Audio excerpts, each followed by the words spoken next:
Welcome to Positive Filter with your host, Philip Wilkerson, a podcast that focuses on friends, family, health, and career with a little self-help around the way. Please join me in this journey for self-improvement, and I hope that what I have to share will make you a better person, thus making the world a better place.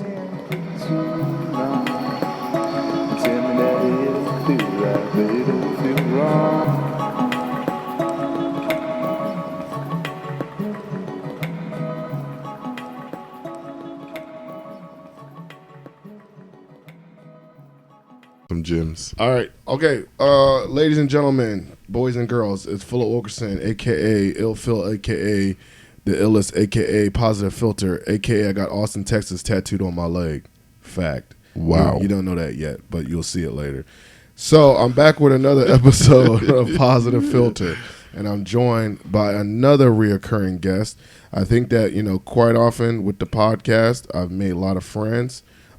We are friends beyond the podcast, but I know that when I make a lot of friends in this podcast world, I love to have them come back on the show.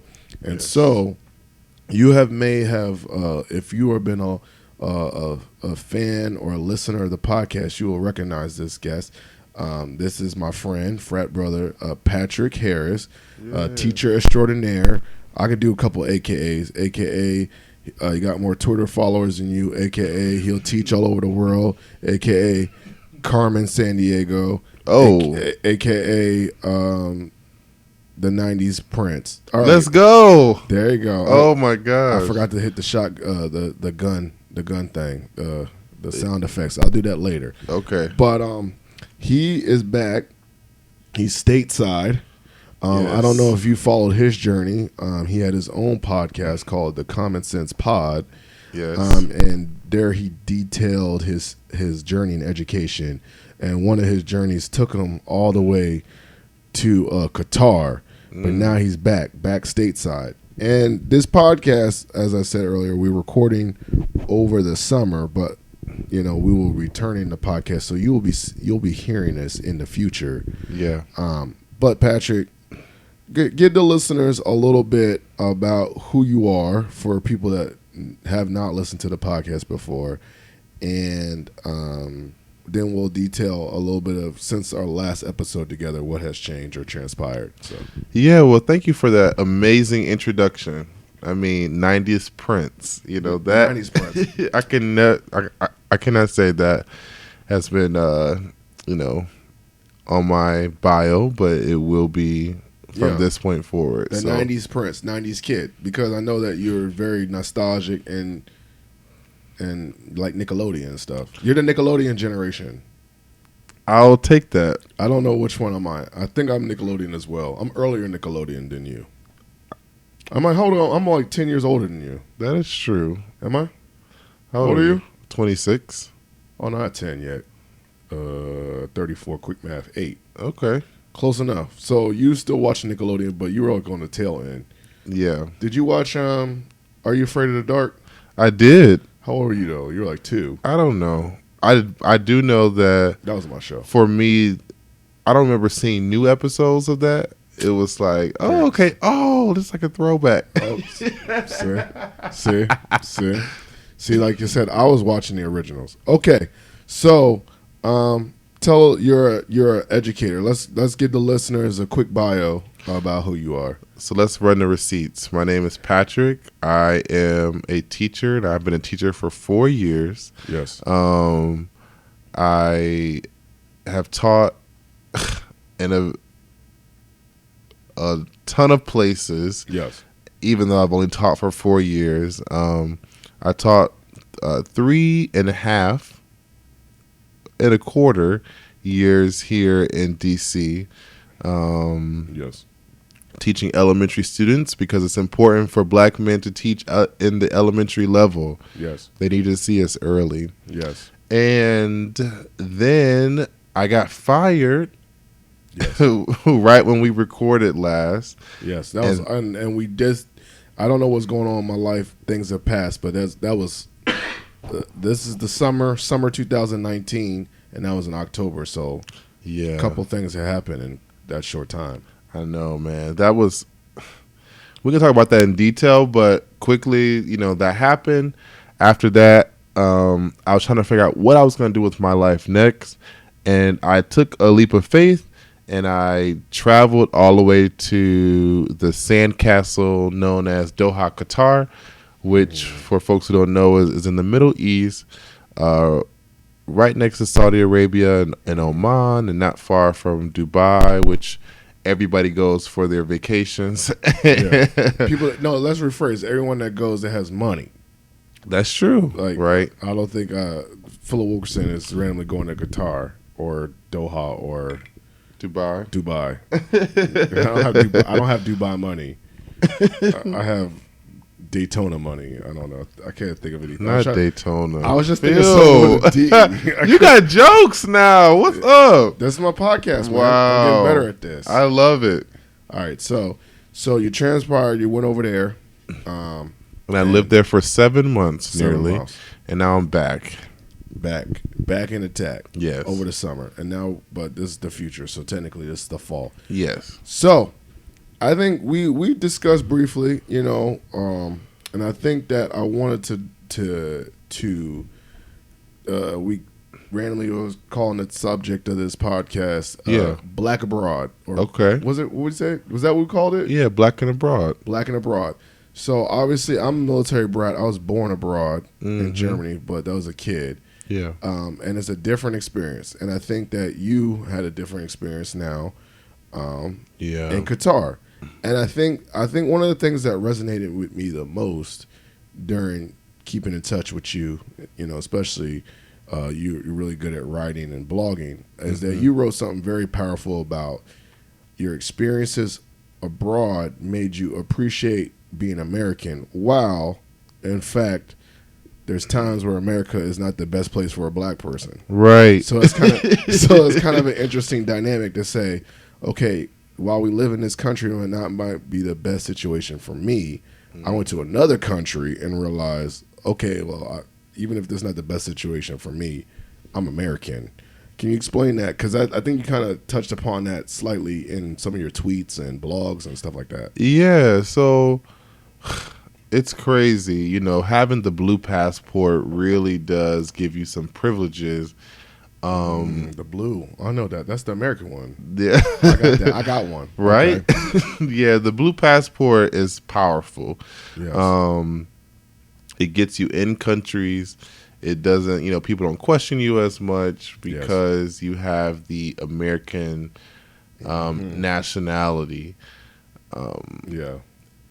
But when you are a teacher, none of that really matters, right? The privileges are not really as strong. Living in Qatar is a lot different than living in Dubai, which people mostly compare the two. They're similar because they are very technologically advanced. There's a lot of money in play. There's a lot of oil. That's what makes them similar. Right, yes. But what makes them different is Dubai, from my understanding, I've not gone and I've chosen not to go for this reason. It's a lot more Western. It's a lot more like New York, right? Mm-hmm. Huge metropolitan business area. But Qatar is... they're not sacrificing or bringing down or quieting down their culture for anybody else. Where I feel like in Dubai, it can sort of feel like a real touristy area, but once you're in Qatar, you know that you're in a Middle Eastern country. Oh, so women are covered. Is it Muslim?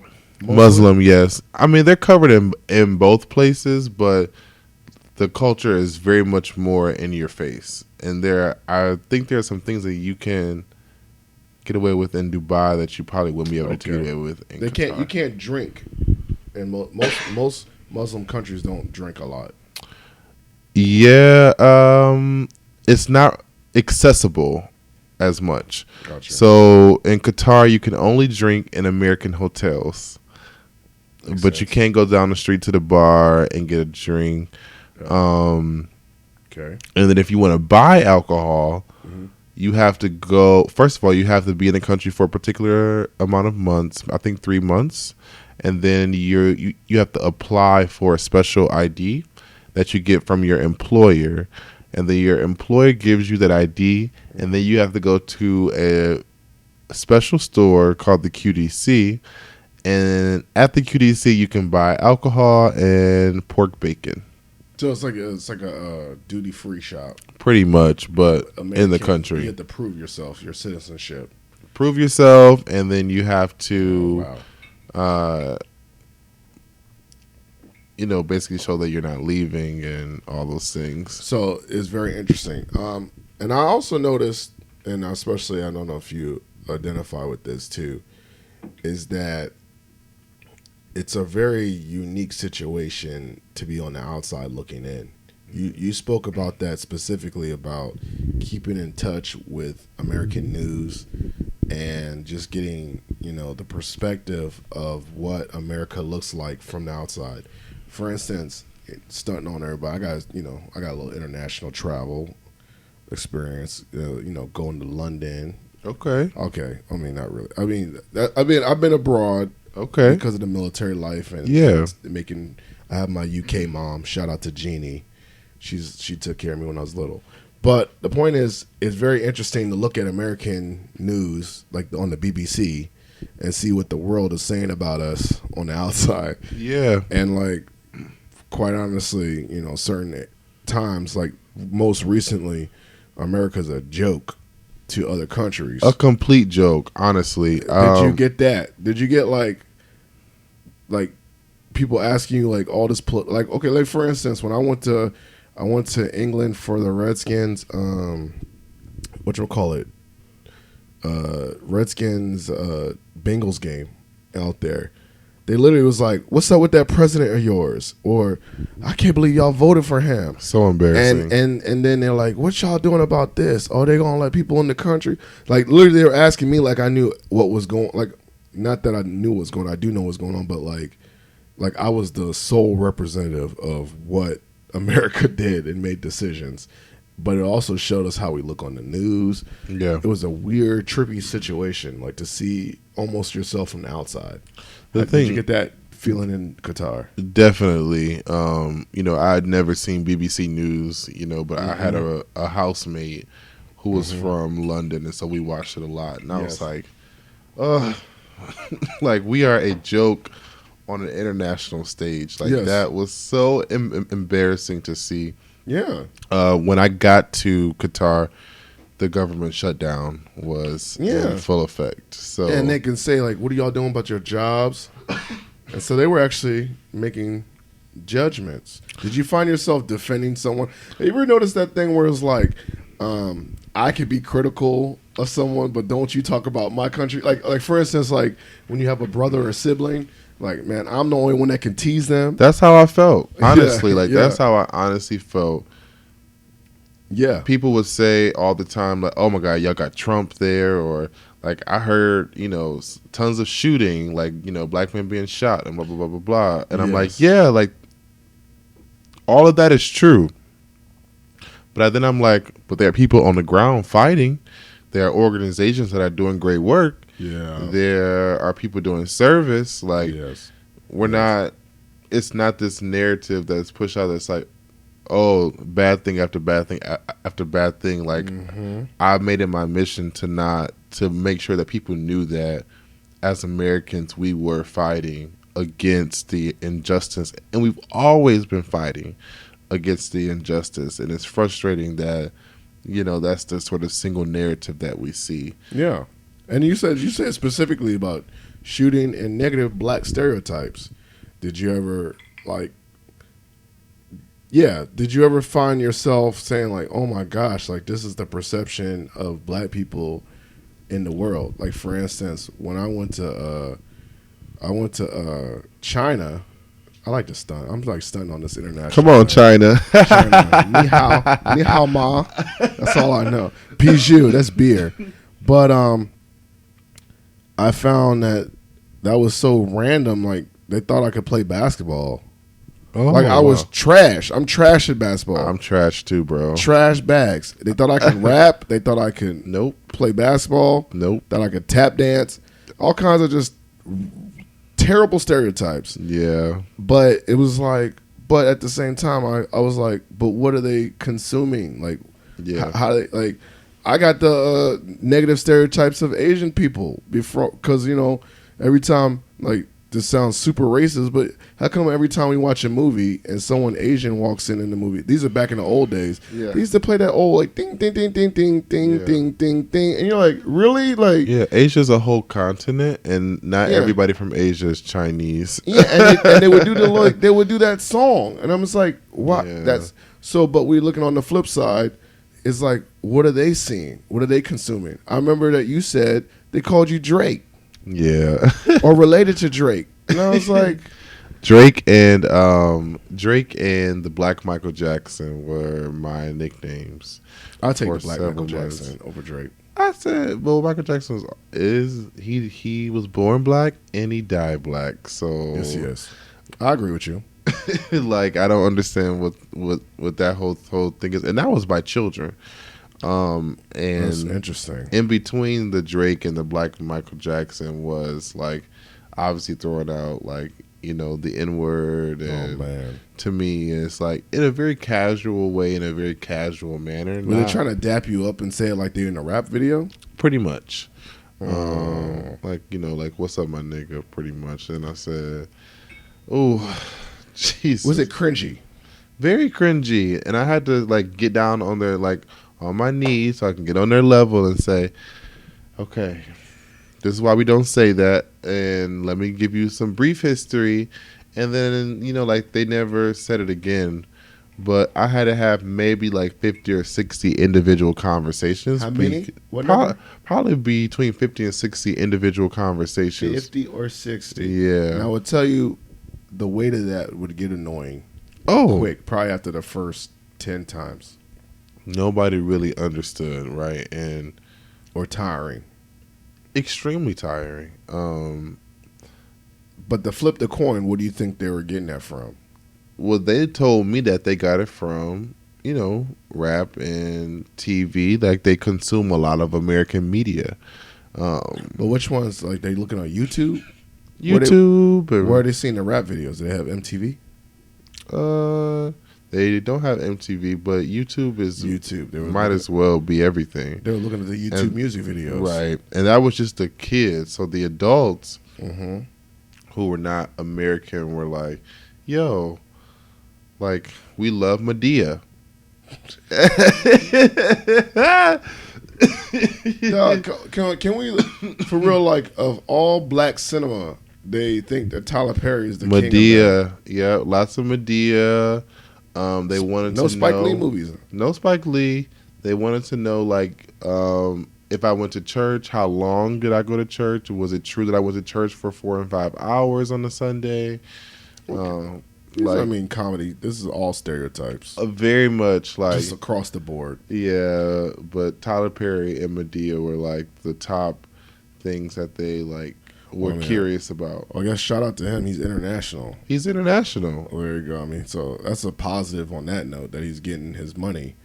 But on a on a weird note, Tyler Perry's quality has always been questionable, though, and that's the real.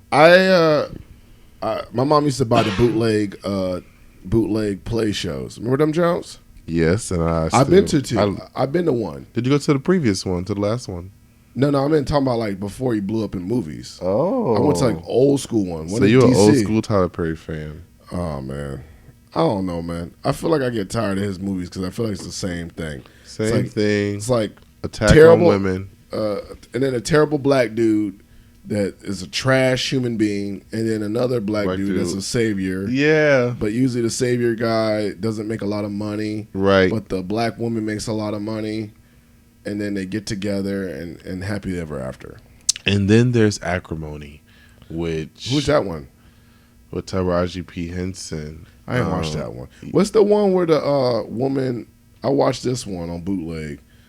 The one where the woman was a really good church going girl, but then got corrupted. and like she Sounds started. like all of the movies. I don't know, but she dated a guy that gave her AIDS. Ooh, Counselor or something, marriage counselor. what was that marriage counselor? I don't know, because she was the marriage counselor at the end, giving the person advice, and then she had AIDS, and it had I remember that one. it had the Destiny Child, one from Destiny Child in it. Mm. Michelle Michelle Williams? No, Not Michelle Michelle. Williams. No, the other one. Latavia? Kelly Rowland. Kelly Rowland was in it. Hmm. I don't know, but point is, I would not coin black cinema. You know, Tyler Perry is the king of black cinema. His movies, he makes money. Well, if I was thinking about outside of the country, Yeah. if I was going to say, here, I want you to learn about black film, Yeah. I don't think I'd pick a Tyler Perry movie. I'd quite honestly pick a Spike Lee movie. And I'd probably pick an earlier one. Yes. Like School Days. School Day, or Do the Right Thing. that's the one I'll, like, hands down, I'd do the right thing. Yes. That'd be my one to, like, show, like, here's a black director. And then maybe if it was a comedy movie, like something with Eddie Murphy in it. Yeah. But that's where you build this, you know, if I could do a time capsule, I will also say I would not pick to exhibit black. I mean, it's too much to say, like, black culture is American culture. So, like, Yeah. I can go all the way back to jazz and this, but, like, this, like, pick one rap album. Probably wouldn't be a current rap guy now. I'd probably be like, yo, this is something. If I want to show the world what real quality rap music is, it'd be like Biggie or Pac or something, Right. or Outkast. Yeah. But this is the lens of what they're being fed on the world stage with social media and YouTube. And it's a lot for me, like, as a black American person to Yes. try to shape that narrative. Like, Yes. I'm sorry that this has happened, but, like, it's just so much. And I was the only American at my school. I was the only. So that's two identities right there, Right? You got black and you have American, which are unique to things to feel like you have to uphold. Right. And I think I didn't think about, like, there were other black people at my school, but they were, you know, black in other contexts, which obviously created some differences between us. Like black in from England? Mostly black from African countries. Interesting. Yeah. Which ones? Like Ghana? South Africa was mainly it. Okay. And Yeah. so they've had some things going on.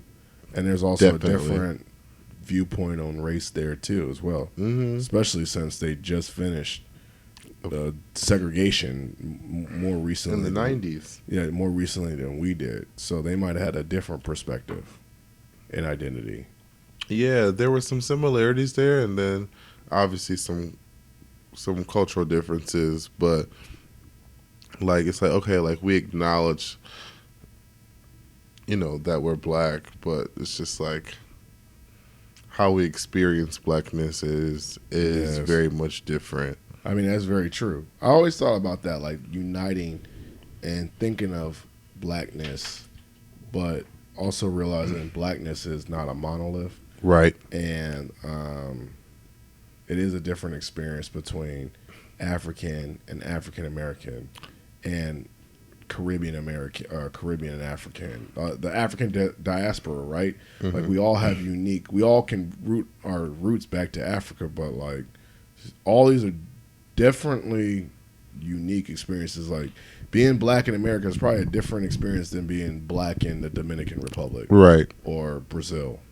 or wherever, Absolutely. or South Africa. One thing that I saw that always cracked me up, so I've never been a club goer. Okay, Not my thing. I'd be surprised. Actually, not really. You're very introvert. You're a social introvert. You know that? Yeah, pretty much. Like- I don't do well in, like, big groups. Yeah. Not my thing. But Yeah. but if I warm up, then I can, like, work a small corner of the room. There you go.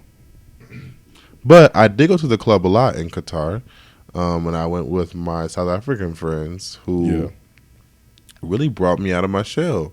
And so, like, if you saw me in the club in Qatar, like, I'll be on the dance floor, like, kind of killing stuff? it. What kind of music they dance to? Like Afro beats is what I went to Afro, mostly. like you know? what's that dude? Davido, David. Yeah, it's my man's. It's There's some guy that I literally just started listening to because all my African, I call them my favorite Africans. They're my homies at Mason. yeah, They put me onto some Afro beats. absolutely. I mean, the beats are infectious, and like But it has a Caribbean reggae-ish sound. period. And so they taught me some standard dance moves, and I really mastered those while I was there. There you go. And everybody is on the dance floor. Everybody's partying. It's a real, like, just a fun time. And then there are the Black American men who are, I mean, we sometimes really stand out like sore thumbs because the way that we party over here is just different. Okay, here we go. I'm very interested to hear this. What is it? We just get drunk? What do we do different? People always complain about Black American men, particularly straight Black American men, who are overly aggressive towards women in the club and causing women to be extremely uncomfortable. I could not tell you the amount of time that I've seen women, like African women, slap the crap out of Black American men because they try to get twerked on. Like, they're not twerking over there. Like, wow. Like, that's just not how they were partying. Were they doing the thing like, hey, come here, doing it like Yeah, the wrist grab? The wrist grab. Oh yeah. Like trying to come up behind them, like while they're getting it, and I just like, man, I feel so. I just be like, so embarrassed because they be looking at me like, get your boys, I don't know these him. are military young men who got the night off off the base, and so they're trying to like come back and. Oh man. Oh my god. I mean, you're about to say like, but that's like what we did in high school though. Like, right? It's very much a part of our culture. Like if a girl was, I remember if you heard the doom, the back that ass up song, Juvenile, we just literally just jumped on a girl. That was that it. sound really bad to say. I said it like that, and but that's like, probably that why was I had middle anxiety. school on. Yeah, exactly. And that was normal. And then if the girl looked back at you and you were ugly, she'd just dance off of you. So you just kind of got used to it. Right. But I think dancing where I was in Qatar with that community of people was very much a communal effort. Like sharing joy, space, and spare joy, a little bit of space, a circle around each other. A circle. Everybody's getting their little moment to shine. You're dancing with each other, but it's not in a sexual format. Yes, it's just like hey, Okay, I mean that's definitely America. Wow. But it's just like, oh wow, like our dancing was very much like we're very overly sexualized over here. And not to say that but you were able there's no sexy over there, but it was just like we stood out a lot for attempting to be ourselves overseas, in Qatar at least. And it was like like wow, like what is going on? But you were able to get that point of view from the outside looking in this new perspective. Yeah. In Qatar. Right. Like, you didn't think about like over sexualized. I mean, I kind of think about it sometimes. Like, damn, like we do talk about booties and stuff all the time. Yeah, we do. Or like, and sometimes they do too. But just like the way in which we interact with one another on the dance floor was just different. Yes, it makes sense. Wow, so that's a good observation about dancing. Yeah, that was fun. What about drinking? Because let me tell you, in regards to certain cultures, besides like Germans or Australians, Americans drink a lot. We do, and we drink way more than a lot of people. I told my friend, I was like, I have to like start drinking to like enjoy the taste of alcohol, enjoy the taste of the cocktail, enjoy the taste of the wine, because I'm still trying to stop drinking to like feel something. Oh, okay. I'm about to say, I ain't gonna lie. Like, as I gotten older, and quote unquote more mature. You see these air quotes. Okay. I do enjoy a nice bourbon for the actual flavor. And all Well, that this stuff. is. I'm not gonna lie. This is pretty good. This is good stuff, but I mean, but American college culture has not set that up very well. No, that's so true. Like we literally, I remember when we studied abroad, and people would just look at us like, "Oh my god, like Americans are alcoholics." Right. we're like, we chug- throw them back. We're Yeah. like, chug, Throw 'em chug, and that's back. beers and stuff. But it's also just Yeah. liquor. Yeah. Like, why do we drink like this? And then I realized that one of the things I did notice too is that you say over sexualized, we're over, from the outside looking in, we're over indulgent on alcohol. That other countries, like, they drink, in other countries, they drink their wine with their meals and they're really relaxed. We're just like, Yeah. we're going to get drunk. And you say over sexualized, and we're over violent. Like, I don't think. What was your experience looking about guns? Like, I think we're the only country we like really all about having guns. I don't think the other countries are like that. Somebody said America's just extra. Like everything about y'all is extra. 100%. And I was like, I could nothing but agree with you. I never had the conversation with people about guns. Okay. What about the alcohol one? But the alcohol, like, because alcohol is so scarce Yeah. in the country, and you normally drink it on a particular night. It's also more expensive as well there too. Right. Like a Corona will probably cost you one single Corona will probably cost you between $11 and $13 US. Okay, that'll make me sober real quick. I'll be real sober real quick. Damn. So that kind of just curves it. Yeah. And so, other things did you notice about being black overseas? I'm gonna ask, like, when I went to go visit my friend in Boise, Idaho. Yeah. If you know me, I have a very diverse group of friends. Quite honestly, I think even in my line, I probably have the most diverse group of friends. Yeah. They call me the white boy in my line. Uh-huh. Whatever. And my wife's white. Shout out to her. All right. But point is, I'm just saying, like, I've always still have a firm attachment to my identity and my blackness. Yes.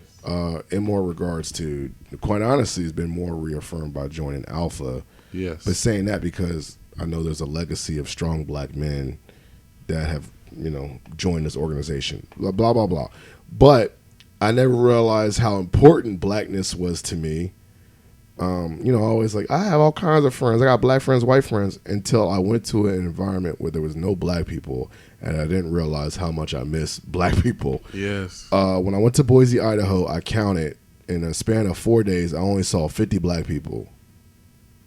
And that took its toll on me, like, mentally, like, because my best friend lives there, Hillard. Yeah. And like I said, I have a diverse group of friends. Sometimes, quite often, have been in social situations where I'm the only black person here in America, in Virginia.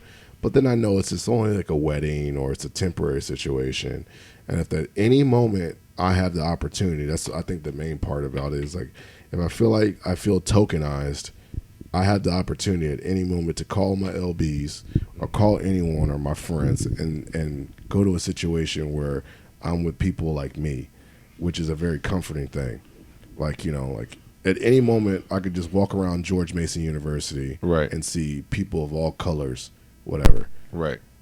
Boise, Idaho, legit, there was no option. If I lived in Boise, I'm literally going to be the only white black person all the time. Did you feel like that? Like, did you feel like, okay, I misvalued the opportunities of being around black people? Or more likely, you said black African Americans, because we may have taken it for granted. But now that you were out of that situation, did you know that? Like, I never thought I had to count, but it was almost like a Twilight Zone feeling. Like, I didn't notice it until I walked around and looked around and stuff like that. How about you? You don't really know. Well, thank God for the power of social media because it allows you to connect with people. Yeah. Normally when folks are going overseas, no matter where you're going, I'm almost certain that there is a Facebook group of some kind that is connecting black people who are moving to the country and to have some sort of social events, because it's hard, being black American and abroad, and for many of us, it's the first time living there, right?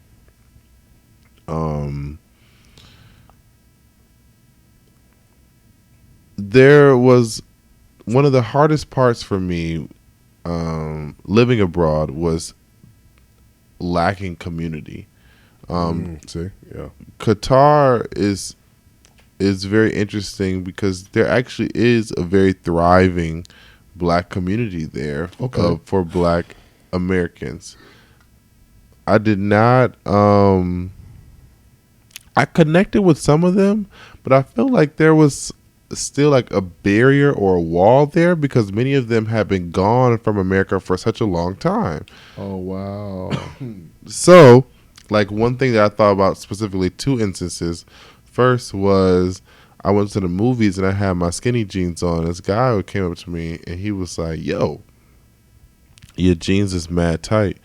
And I said, "Yeah." And, and I remember this is the same guy who had not been in the U.S. since like 2008, 2009. And so I was like, "Yeah, well, you probably were there when we were still wearing baggy clothes. We ain't wearing that no more, my friend. Like, styles and things have changed."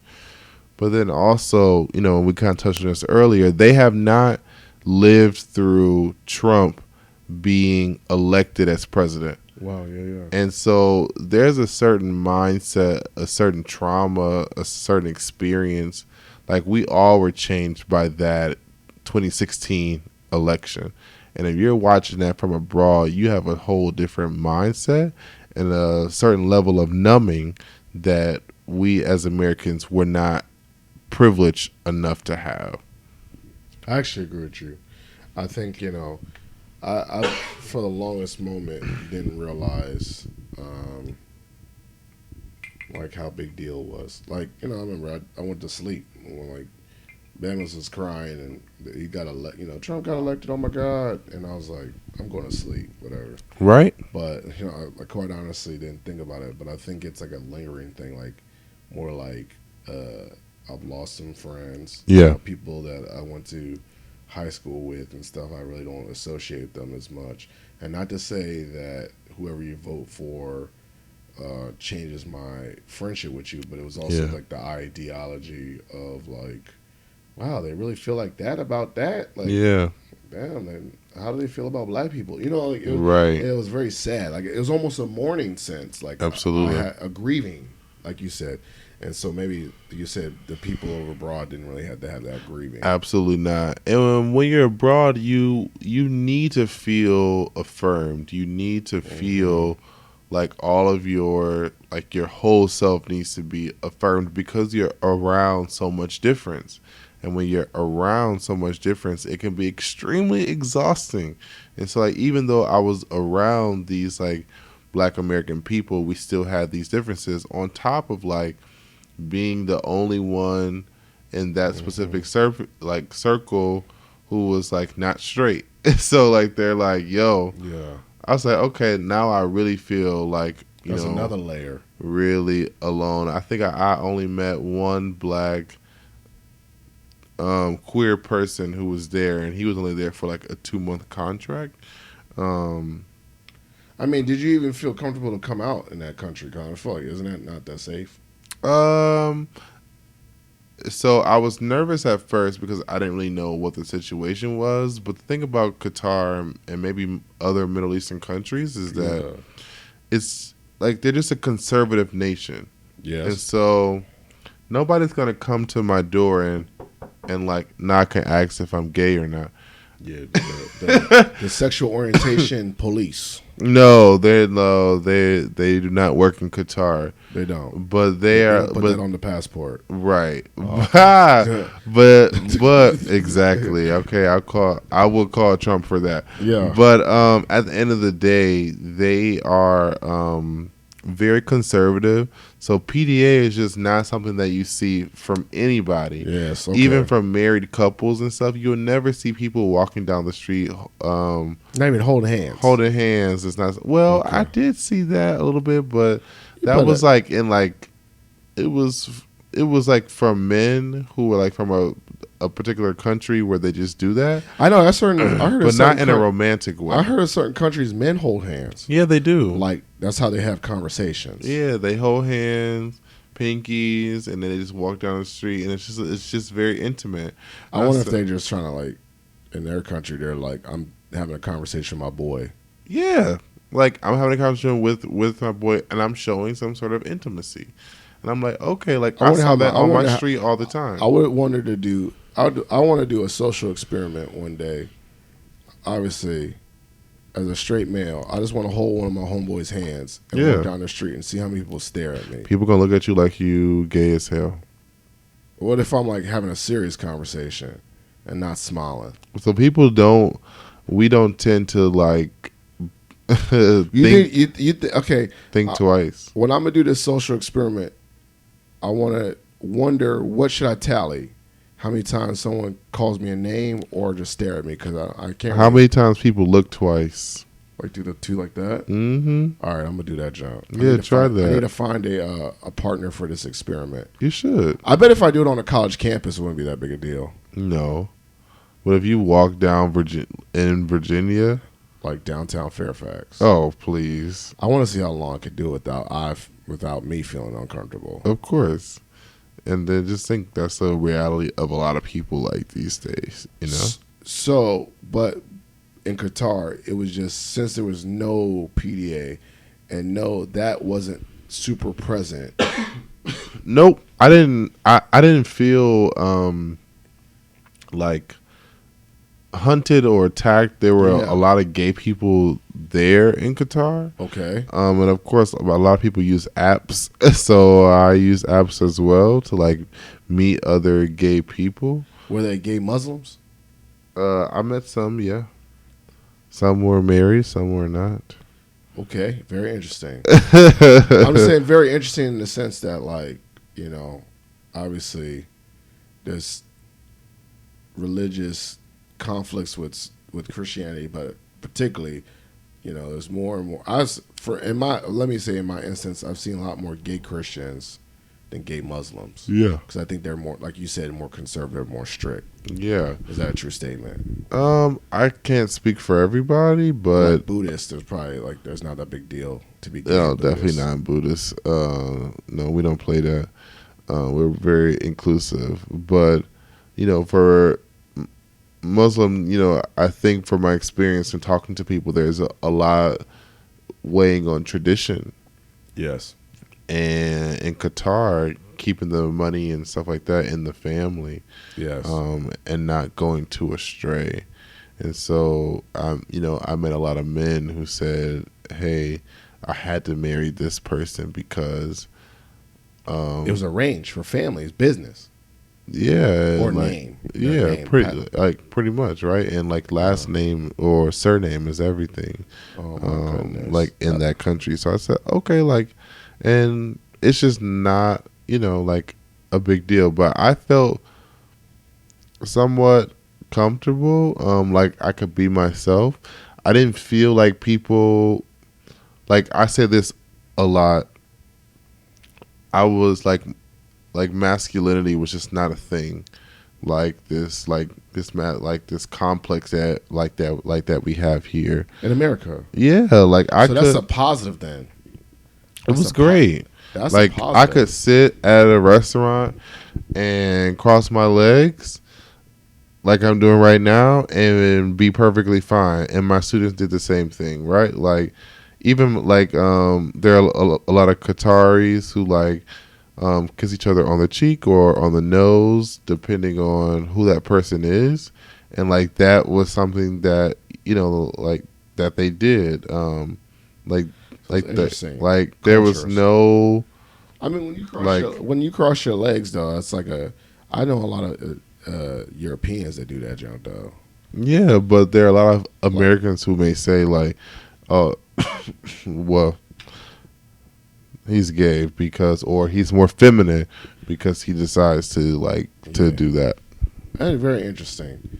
That's a very interesting outside perspective that kind of lets you know this whole world scale that there's layers and different, as you said, identities So many layers. and then also it's very interesting to see what identities you attach yourself to or felt like you had to defend overseas. So here's the thing, like I feel, like because I spent so much time abroad, mostly by myself, because it took me a while to find a community, and then it took me even longer to appreciate the people who were trying to be my community, because they were not my people.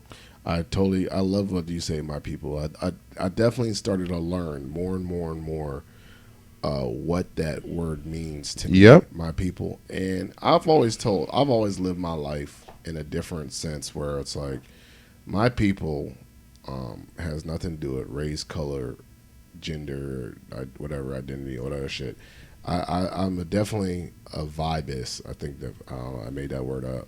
No, I like it. Or energyist or something. Okay. Where I definitely gravitate to people that give off the energy that I give off, which means just like if they're nice and positive, Yep. it doesn't have to be extrovert or introvert. Yep. And so I quote unquote use that joke all the time. Like I definitely meet people and I'm like, yo, you my people, man. Period. And I think that is hard though because as I come to over time, there's certain aspects that what makes my people, and I realize that some of it, while it may be not regardless to color or race, Yeah.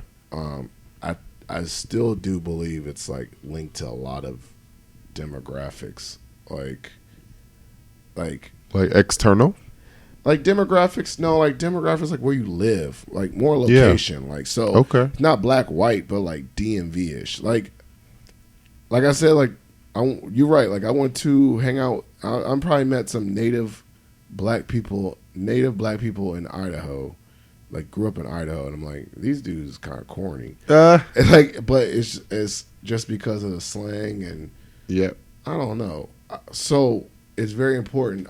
I did this roundabout way to say like, you definitely get that thing. Like there's communities and there's these unofficial layers of my people and a sense of belonging.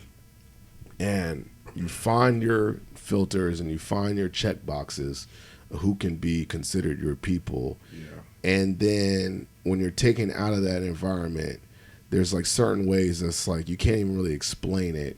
But it takes so much. It takes time, though, to develop to like establish that. Because I didn't consider them to be my people until maybe 3 weeks before I left, and they have been like holding me down for a while. And I just told them like,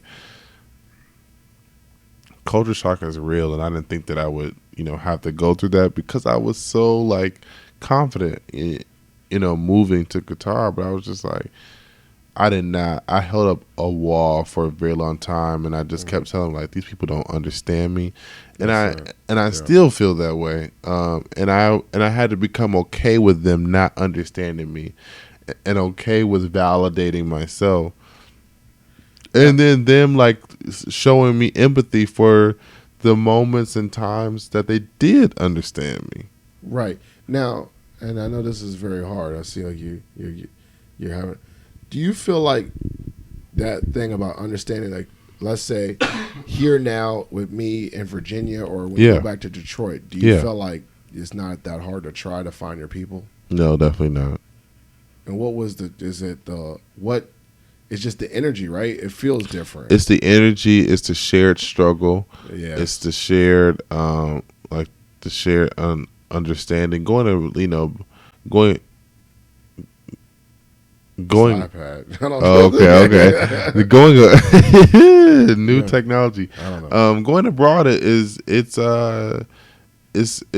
just something very, very, very different, and all your emotions are heightened because everything is so foreign.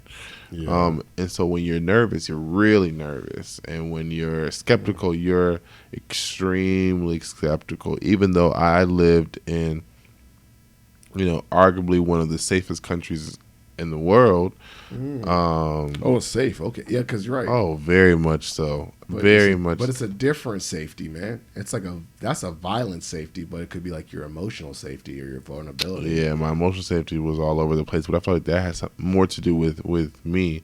I'm thinking like the fact that I can leave my iPhone sitting on a restaurant table and come back to it the next day and it'll still be there, right? Or they have been packaged up.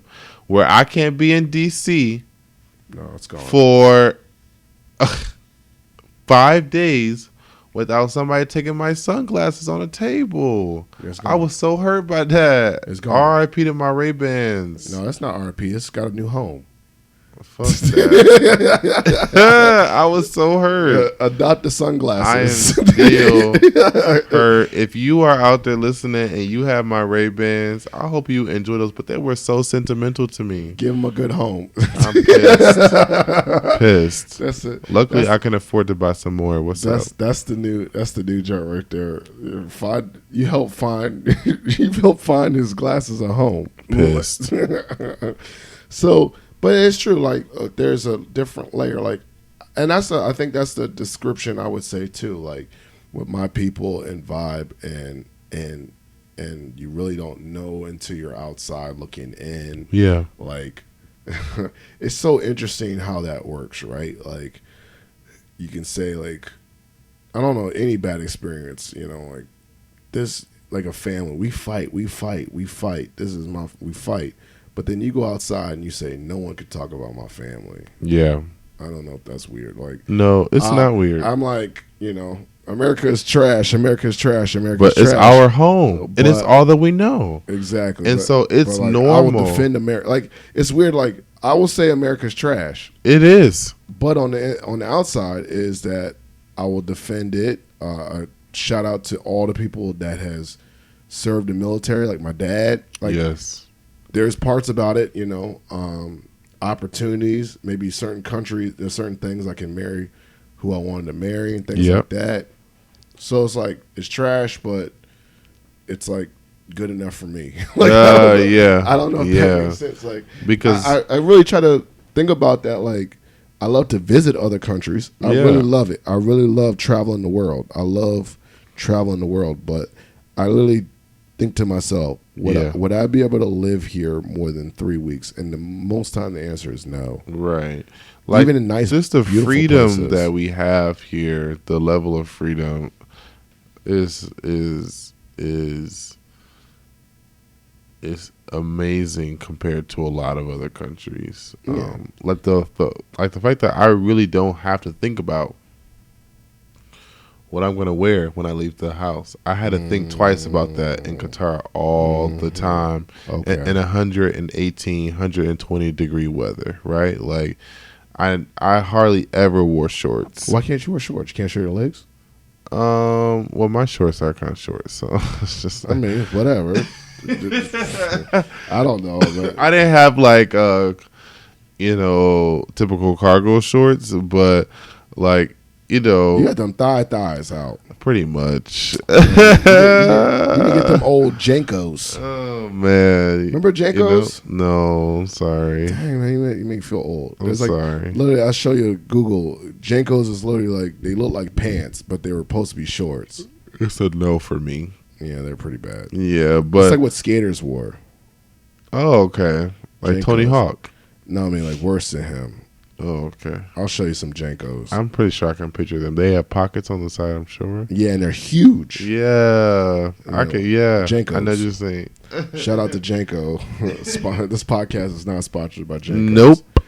But yeah, like I did notice that too. Like on the outside looking in, like things that I took for granted. Like for instance, when you even go to a beautiful place like the Bahamas and paradise, I'm like, I don't want to live here because one, there's hurricanes, and two, it doesn't have all the stuff you want because they got to import everything, right? Yeah, that's true. Things that we take for granted, you can't, like you said, you Yeah. can't go to the store and get this Yeah. because the island don't get it. They don't transport that to the island. Yeah, like Qatar didn't like Qatar did not have a mailing system. And like I was just like, people were like, hey, can I send you stuff? Can I send you this? Can I send you that?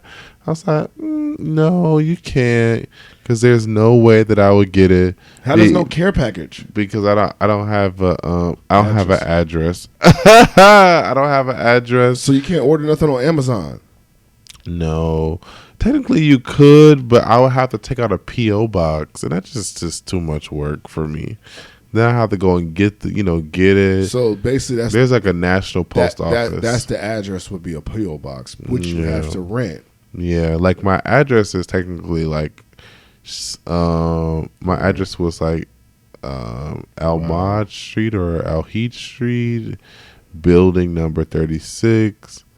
Blah blah blah blah blah. But like, zone 4 district is That's a rap song. Yeah. Yeah. Oh. But there was no kind of no mailing system, no mailboxes ever. Nope.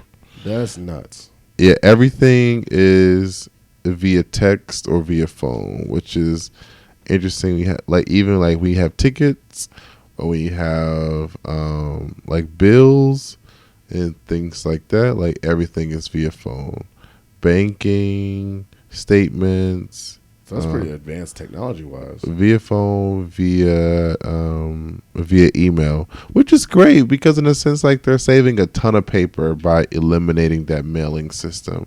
But it's also just like very frustrating because I wanted to be able to communicate physically with the people that I loved back home. I like to write letters. Do you really? No, more like postcards. Same thing. I was about to say, because letters take a lot of writing. I like just postcards. I like mailing stuff. I mean, I mail those Ill Phil Awards, so I like getting real mail, too. I actually have a postcard for you. It's not here, but I have one for you. Oh, you got to mail it, though. Okay, I'll mail it. Don't hand it to me. I like getting stuff in the mail that's not bills. All right, so we did a pretty good hour episode. Yeah. I'm going to say, once again, you're going to be back on the podcast. It's not the last time, especially when I make it. I don't know what it is. You already made it, Phil. I don't know. It is if I get a real sponsor, that is not Cool Cigarettes. I want to be sponsored by something that's healthy, that speaks to positivity, like My Little Pony or something. I can't gonna let Janko Jeans. Okay, that's a start. I'm gonna get my podcast sponsored by Janko. Let's name it and claim it. Fubu, which is on the way back.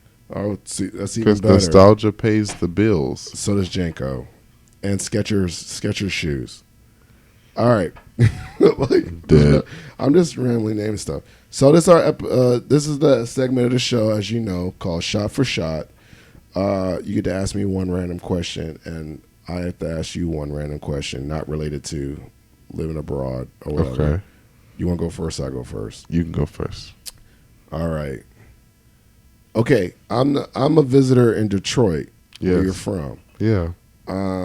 Give me one landmark that I have to do as a tourist, one place I have to eat as a tourist, and landmark, food, and then some other touristy thing. Yeah.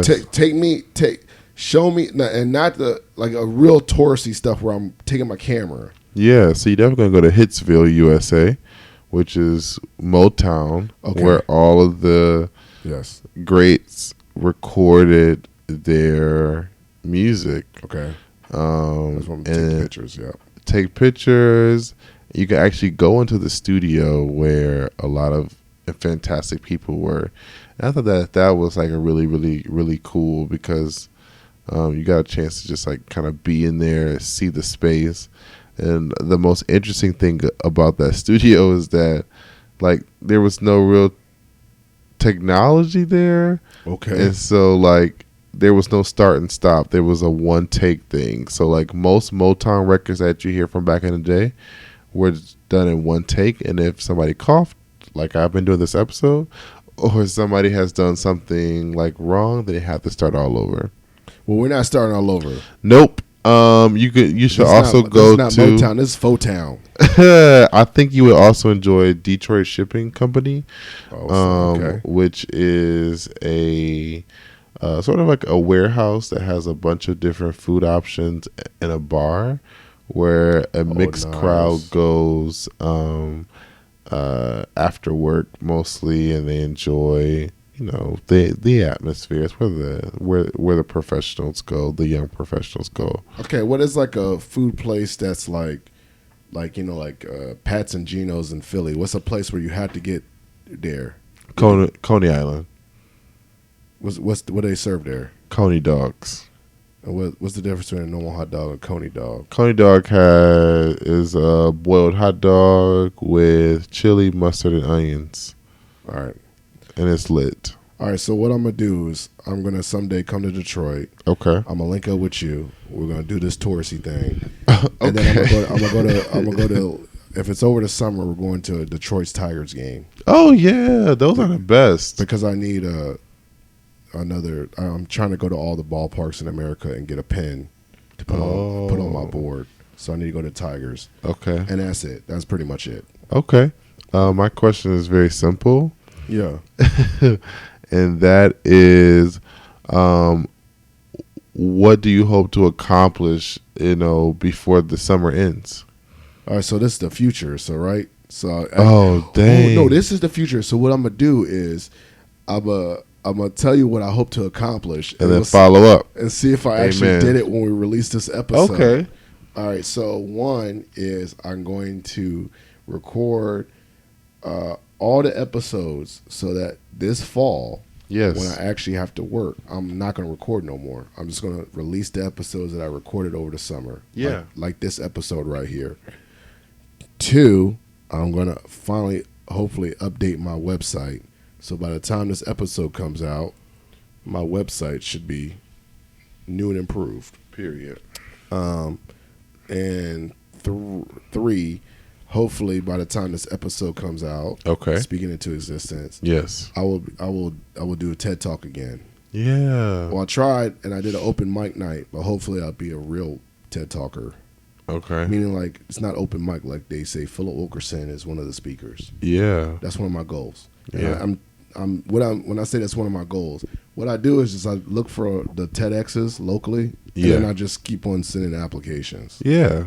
and say this is who I am, Yeah. and maybe someone will let me get on the stage. I'm So sure they will. we will see in October, whatever this episode come out. At least one of those will come true. What did I say? Finish all my episodes. One of those that'd probably be the easiest to do because I'm going to do it. TED Talk. TED Talk and updated website. Period. I think the updated website too will be spoken into existence because it needs to be updated. I love it. I use WordPress. What do you use? I've been using WordPress more lately, It's but I hard. started off on like Weebly. I'm learning WordPress. It's not as easy as I thought it'd be. It's okay. Wix is easiest. Wix looks bad to me. I can't. It's sponsored by Wix. No, it's not. No shade to Wix. I'm just joking. It's not sponsored by Wix, but I've in regards to the usability, I've seen it. Yeah. It's very easy to learn for the Yeah, beginner. it's a drag and drop website. Yes, it is. WordPress is hard. WordPress is tough, but we can handle that. I need to learn HTML. I also just want to speak into existence really quickly, and I'll follow up. Hopefully, you can get an update from me in October. I have a media company that I've created an LLC for that I have not launched yet, even though I was supposed to launch a while ago. So it'll be launched by the fall of this episode. So we're speaking into existence. Inshallah. Yeah, hopefully. And the media company is called Good Trouble Media. And our purpose is really just to produce web series and podcasts that get people to care and hopefully get involved in a myriad of education issues. I like how it's called Good Trouble because it means like you're going to cause a little trouble. Well, I've always... But a good way. Like with a purpose. Phil, I've like always got in trouble for my mouth at work. But it's a good trouble. That's what I think. See, that makes sense. Period. It actually is a really good name. I'm excited about it. Right. I got that name in Thailand when I would sit down reading John Lewis's book, the graphic novel. John Lewis, politician. Yes, politician, Wow. civil rights activist, Yes. civil rights icon. Yes. And it was great. There with the doctor. Yes. Right there. Yep. Side by side. And so we have 3 shows that we are working on right now. Will one of these shows be out by the time this episode is out? Yes, definitely. One show is slated to premiere August 5th. So what he's going to do is, I'm not releasing this episode until the fall. So yeah. in the show notes will be a link to the show. Yeah. Because by the time this episode comes out. So if we don't, I'm going to troll him because I would say, No, I promise. I'll say episode should be here. And I'll just put like a blank link and it'll be me wearing Jenkos. All right, Patrick. I'm dead. I'm about to give me a pair of Jenkos just to like wear. I should get like a big one that says like 06 on them. Oh, that would be nice. You think any brothers in the chapter will respect me? Wear them to the cookout and see what happens. All right, definitely. Maybe I should hold someone's hand too. At the same Oh, time. Do a test. I'm dead. I don't know, man. I feel like you're good trouble. I'm just troll trouble. Like I just like feel. I literally, in my life, I definitely care about things, and I want to, make a better impact on the world. Yes. But also, I don't want anyone to take me seriously, like ever, because I'm not serious. Like I troll myself. So with that being said, I am gonna get some Jenkos.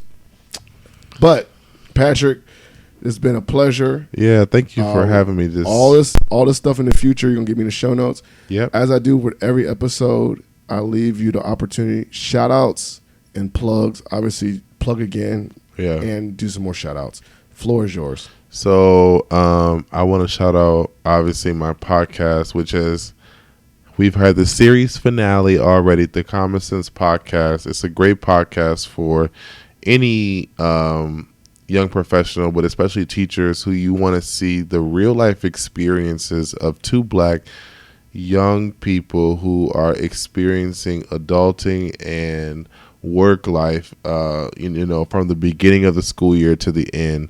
Incredible podcast. We finished nearly 70,000 listens, and we're really impressed by that because we really put no effort in.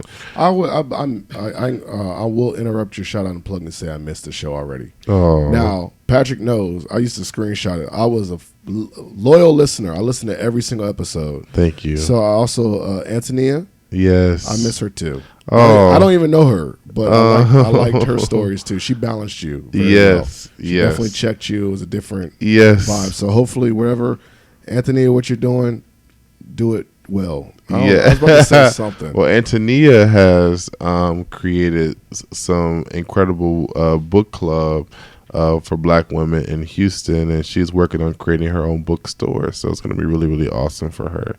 We're gonna put that in the show notes. Yes, Just cause we love Antonia. I do too. So I have created, as I said before, a media company that is kind of stemming off of Common Sense Podcast. What we learned was that people actually do give a damn about teachers and their experiences if Very you give much it so. to them in a raw and honest way. And so I'm taking that formula and I'm expanding it to get more people to know and care about what's happening in America's schools because it is so critical. Yeah. And I'll be teaching at the same damn time. So I'll be back in Detroit. Don't get in too much trouble. No, 'Cause I you can't get fired again, Phil. No, we need. I can't get fired again. I'm going to play it safe. I'm 26 now, and it's my 5th year of teaching. So that means I'm a little bit more mature. Yeah, maybe you'll go get a master's in I don't know about educational leadership. Tell George Mason to pay for it, please. Educational leadership, and we might be looking at a principal. Oh, You gonna do that? hell no. Phil. I know you did a whole episode on that.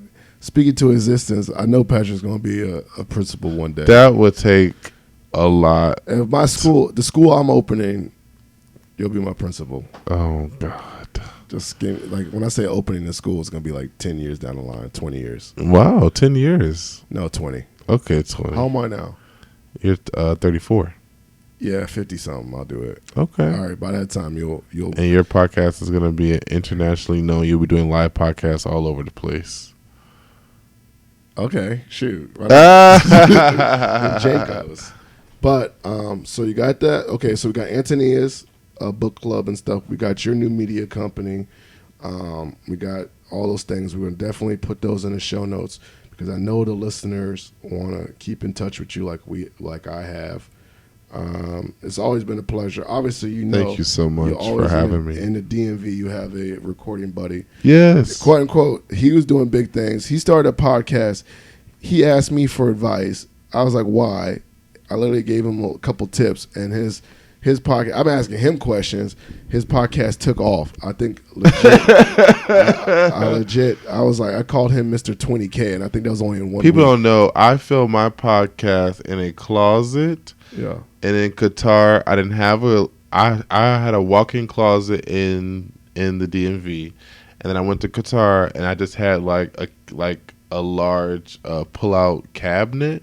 I at least put a lot of clothes in there to get the sound together, and I stuck my head in that cabinet in order to get the sound that I wanted for my podcast. Well, you won't have to do that once you get to Zoom. I'm growing up. You won't have to do that because I definitely don't put my head in no closet. Okay. So this has been a great episode. Yeah, thanks for having me, Phil. I think this has been really good. Reunited. Yes, reunited, and it feels so good. And just randomly does. And on that note, no, we're out. Thank you for listening to Positive Filter, a podcast that focuses on family, friends, career, with a little self-help along the way. If you enjoyed this podcast, please share it with your family and friends, and like the Facebook page, spreading positivity of movement. Thanks for listening.